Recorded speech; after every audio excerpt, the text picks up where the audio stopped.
paano gamitin ang paid in sa BN application. So simulan na natin. So ano nga ba ang paid in? Ang paid in ay yung mababa muna ang volume, biglang dahan-dahan tataas. So simulan na natin. Open nyo lang ang inyong BN application. Dito tap nyo lang itong plus icon na nasa may kanang babang bahagi.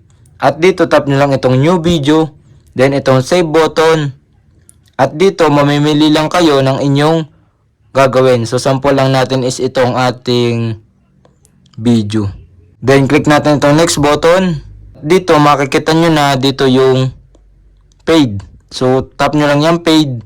At dito makikita nyo na dito sa taas yung paid in. So pag na-adjust nyo sa papunta sa right, so magpe-paid in siya. So kita nyo naman dito sa kanyang graph or parang pinakang parang pinakang anino. So na paid in siya dito oh. At kapag naman nahanap nyo na yung inyong tamang timpla ng pagka-paid in, so tap nyo lang itong check button sa baba at successful na ito nakapag-paid in ang ating background music.